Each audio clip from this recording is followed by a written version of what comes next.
lupa di-subscribe, nyalakan lonceng notifikasinya.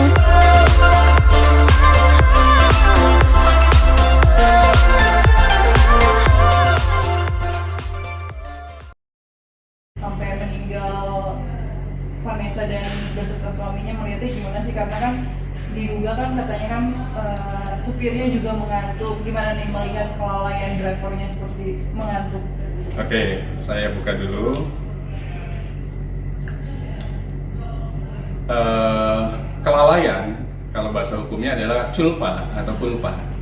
Itu memang hal-hal yang memang jadi dasar sebuah pemidanaan.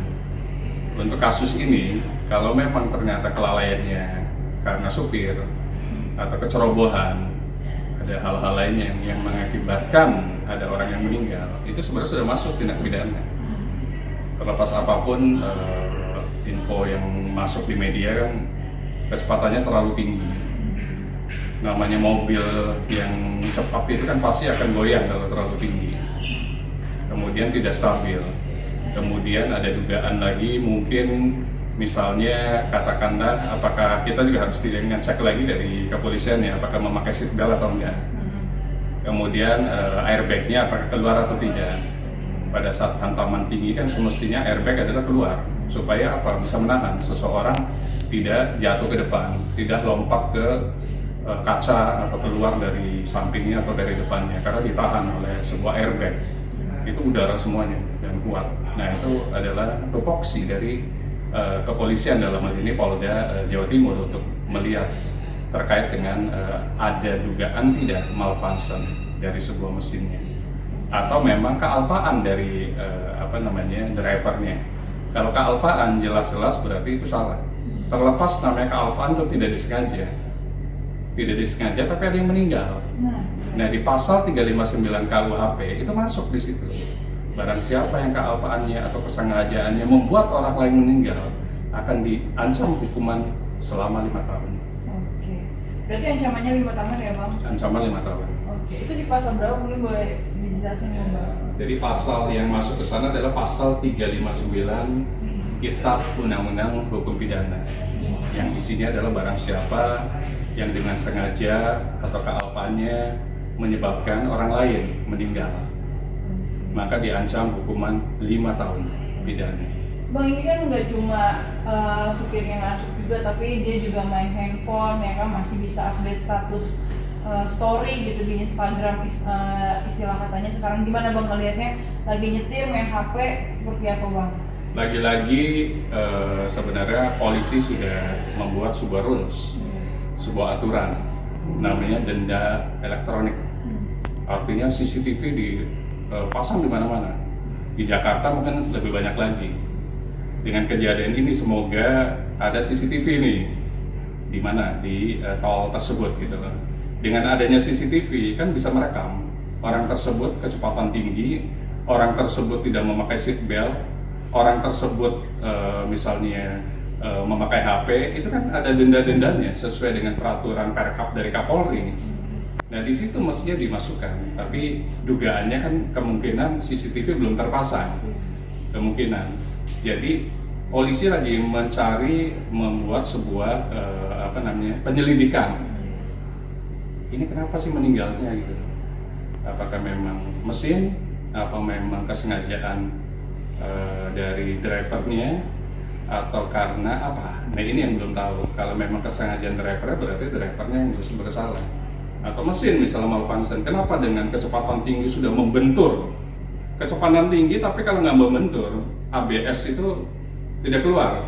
Tapi kalau sudah membentur dengan kecepatan tinggi, semestinya keluar.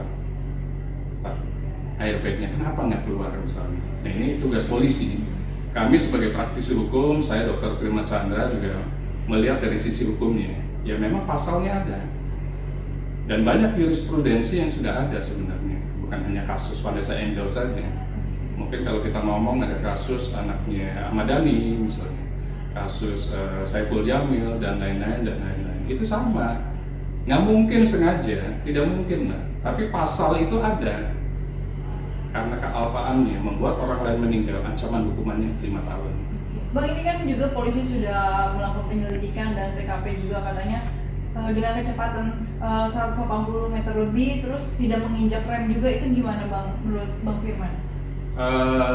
Logikanya sehebat-hebatnya driver, kecepatan tinggi, dia sudah bisa mengantisipasi di depan itu ada apa, apakah kosong atau ada mobil atau apa. Kalau memang kosong, ya wajar saja tidak mengerem, tidak menginjak rem. Tapi kalau di depan ada mobil, di depan ada pohon, di depan ada pemisah jalan dan lain-lain, kenapa tidak merem? Apakah ada unsur kesengajaan di situ? Nah, polisi itu tupoksinya kalau menurut saya. Kalau memang ada unsur kesengajaan, berarti bukan kealpaan lagi, memang sengaja membuat orang lain meninggal. Tapi kalau misalnya karena ya memang tupoksi polisi, apakah digoda oleh sebelahnya bercanda-bercanda, akhirnya lupa nginjak rem, berarti kan kealpaan maksudnya, kulpanya gitu. Nah, pasal 359 masuk. Tapi kalau misalnya karena disengaja, ada dugaan, berarti kan bukan 359 lagi, kemungkinan pasal pembunuhan. Dan itu ancaman hukumannya lebih tinggi lagi, 20 tahun. Bang, ini kalau kita lihat videonya kan diilustrasikan bahwa mobil itu menabrak pembatas guardrail, pembatas tol, seperti itu. Gimana Bang? Berarti kan seharusnya ngerem dong kalau dilihat dari ilustrasinya. Bang gimana? Kan balik lagi logikanya, pada saat di depan ada mobil, ada pembatas jalan dan lain-lain, kecepatan tinggi, ngeremnya pun jangan langsung drastis, pelan-pelan. Makanya ada jarak kan. Di depan mobil kita kecepatan 190, berarti jaraknya 190 meter dengan mobil di depannya. Kalau kecepatan kita 100, berarti jaraknya maksimum 100 meter dengan mobil di depannya. Begitu juga sama dengan pembatas jalan, pohon, atau apapun yang tidak bergerak gitu. Jadi pada saat kecepatan 190 km, berarti 190 meter kita harus mulai pelan-pelan untuk mengerem. Mesin apapun kalau remnya tiba-tiba ya mobil terpelanting. Mobil apapun kalau mengeremnya tiba-tiba ya pasti terpelanting. Makanya remnya kan harus bertahap, set. Nah itu. Tapi kalau langsung, ya mobil apapun akan nabrak terpelanting gitu. Atau muter. Berarti menurut Bang Firman sendiri ini ada kemungkinan 2 pasal ya Bang? Seperti yang tadi Abang bilang ya, pembunuhan apa dan yang tadi? Balik lagi nanti polisi lah yang bisa menentukan ini kealpaan atau kesengajaan. Kalau kealpaan atau culpa masuknya pasal 359 KUHP. Tapi kalau kesengajaan itu adalah pembunuhan dan bisa jadi pembunuhan berencana. Pembunuhan direncanakan itu ancaman hukumannya adalah 20 tahun. 20 tahun. 20 tahun. Pasal Pembunuhan. Saya harus cek lagi pasalnya pasal berapa. Persis kayak Jessica, versus kayak yang lainnya. Itu pasal pembunuhan dan pembunuhan berencana itu adalah pembunuhan diperberat. Ancaman hukumannya 20 tahun, bahkan hukuman mati. Bang, ini mungkin jadi himbauan nggak sih buat masyarakat ketika mengendara harus menggunakan seatbelt, baik itu di belakang atau di depan. Pasti. Main HP. Artinya gini, polisi sebenarnya sudah ada peraturan Kapolri yang menyatakan bahwa kalau mengemudi jangan memakai handphone, gadget, itu pasti. Dan ada dendanya. Dendanya berapa itu ada di perkapnya. Kemudian kalau misalnya nggak pakai seatbelt, ada dendanya. Kemudian kalau misalnya melakukan hal-hal yang tidak senonoh pun kerekam sama kamera yang ada di CCTV tersebut, ada dendanya. Tujuannya apa sih denda-denda itu? Tidak lain tidak bukan adalah untuk mengkontrol si pengemudi tersebut supaya tidak melakukan hal-hal yang membahayakan bagi dirinya ataupun orang di sebelahnya. Bukan polisi apa-apa denda, enggak. Punya tujuan perkap tersebut. Karena bagaimanapun untuk keamanan dari pengendara dan keamanan yang ada di mobil tersebut gitu. Bukan main denda, apalagi kan sekarang dendanya udah denda elektronik, e-tilang gitu. E-tilang dari mana? Dari CCTV. Nah kalau memang itu masuk, ada, selesai polisi investigasinya cepat. Oh ternyata pengemudi karena tidak memakai ini. Oh ternyata pengemudi memakai HP, itu kan dendanya ada. Nah biarkan sekarang saya meyakini kepolisian dari Polda Jawa Timur itu tuntas akan menginvestigasi, melakukan penyelidikan, bukan penyidikan dulu, penyelidikan tentang dugaan awalnya kenapa bisa terjadi orang yang meninggal kemudian mobil yang terpelanting ini. apakah kesengajaan atau kealpaan. Jadi ini juga jadinya kalau misalnya pengantuk lebih baik tidak usah mengendara nggak sih Bang? Apa gimana? Selalu ada pesan kan di pinggir jalan tol kadang-kadang, mengemudi jangan mengantuk jangan mengemudi. Sebenarnya itu tuh bahasa yang klise, semua orang bisa tahu. Tapi bagaimana kalau orang misalnya buru-buru menghadiri sebuah meeting atau acara, atau orang misalnya diperintah oleh pemilik kendaraan, nggak mau tahu saya ada meeting setengah jam lagi, ngantuk tidak pasti jawabannya, karena memang namanya driver pasti akan menurut kemajikannya. Nah, hal-hal kayak begini harusnya dibicarakan secara transparan. Kalau ngantuk, karena tidak boleh mengemudi dalam kondisi mengantuk. Itu kuncinya. Lebih baik istirahat di pinggir jalan tol 20 menit, merem, fresh, baru jalan lagi. Jangan paksakan meskipun meetingnya sebentar lagi, daripada terjadi kecelakaan. Dan jangan ngebut-ngebutan juga masih Bang, karena kan ngelihat kecepatan ini juga tinggi nih Bang. Pertama, ngebut itu hanya ada di sirkuit. Itu kuncinya. Karena itu adalah game, itu adalah pertandingan. Ini pertandingan dengan siapa? Pertandingan atau show off, menunjukkan bahwa saya dengan kecepatan yang sangat tinggi masih stabil. Karena apa? Kalau memang untuk kebut-kebutan, tempatnya kan ada di Sentul, silakan dipakai. Di sana mobil yang kelas 1500 cc aja ada, tentunya dengan 1500 cc. Kalau kelas Pajero dengan Pajero misalnya, Fortuner dengan Fortuner dan lain-lain.